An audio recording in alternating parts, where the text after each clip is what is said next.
This video is going to be a little bit more off the cuff and less planned out than some of our other stuff.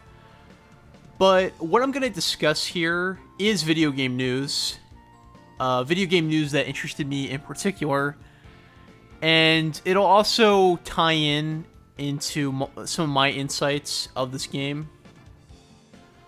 So, as of the date of this recording, it's very recently been announced that the Super Nintendo RPG Earthbound has just been re-released worldwide via the Wii U Virtual Console. That's Wii U, only Wii U, not Wii. It's released on the Wii in Japan, but just Japan. Regardless, a global release of this game is kind of a big deal. Most people know by now that Earthbound is actually mother to Gygas Strikes Back. It's a sequel to a game called Mother. Mother the game and Mother the series are pretty big in Japan. Earthbound has not been released in the US since the mid to late 90s. It's never had an international release.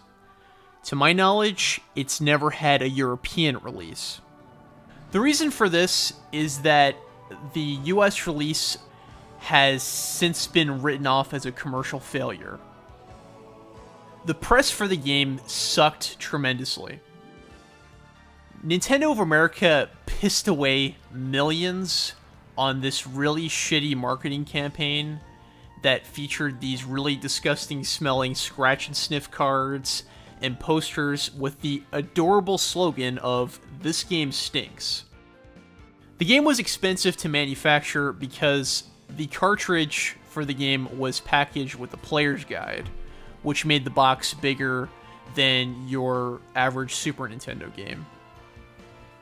The sales of the game were pretty poor, and there was quite a bit of overstock. Many copies of this game were sold at clearance sales, to my knowledge. Because of this, Nintendo of America, Nintendo of Japan, Nintendo whatever, they really didn't take a chance to release any more media from this franchise outside of Japan. But in spite of this major setback, the game and the series have a fanatical fan following.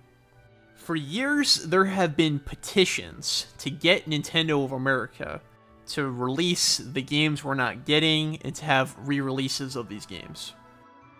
A loose copy of Earthbound can go for $100 to $200 online. And the complete package with the box and the player's guide and everything, that can easily go for about $1,000.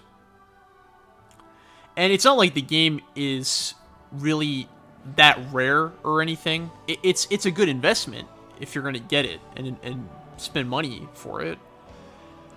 There's just a lot of demand for it. What is it about this game that provokes these feelings?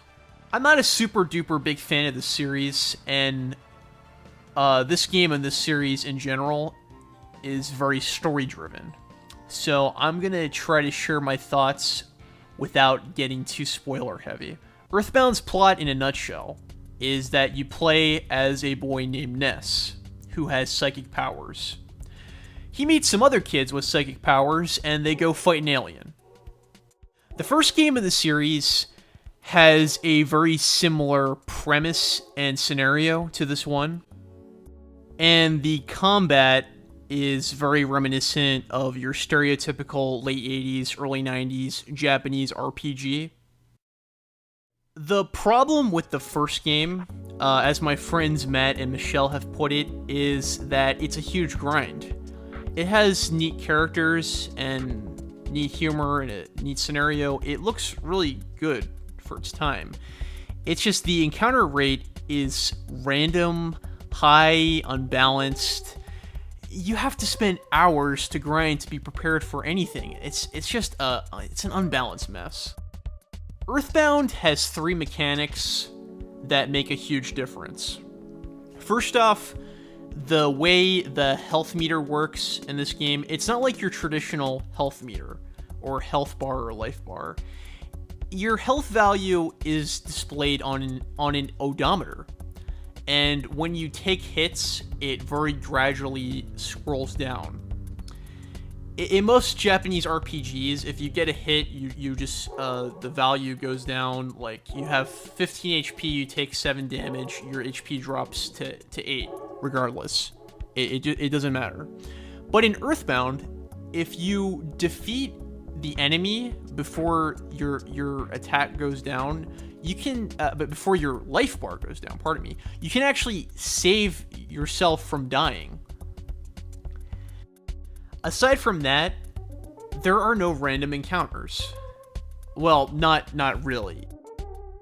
See, anytime you enter a screen, the game will randomly generate a number of enemy sprites to appear on that field, and those sprites represent enemy parties. And if you're sneaky enough, you can avoid them. And those enemies, they can be just about anything. Like, you could be on a street, and that stop sign could be an enemy. That car that goes by can be an enemy. Anything and everything is trying to kill you in this game. The biggest improvement to the mother combat system that this game has is its anti-grinding measure. When you level up to a certain point in an area, the game will automatically kill the enemies for you, so you don't have to waste too much time grinding. Off the top of my head, another game that does this is Paper Mario, and this is great. Grinding is so stupid, it's a gigantic waste of time. I would play more JRPGs if most of them had less emphasis on grinding. When this game was originally released, some video game critics attacked the look of this game for looking too kiddie. Oh god, I hate that phrase. And that's a shame, because not only do I greatly disagree with that, but I think this is a very pretty looking game. Aesthetically speaking, on the surface, Earthbound looks very cute, and it looks very innocent. The irony lies in that looks are deceiving.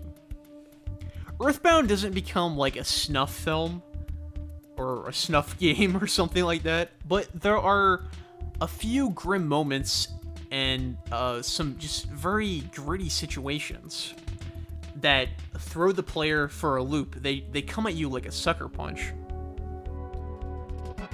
The game is constantly trying to screw with your expectations as a player and invert a lot of the tropes and cliches of the RPG genre. Earthbound is a great game. It's not one of my absolute favorites. I don't replay it very often, but I admire it.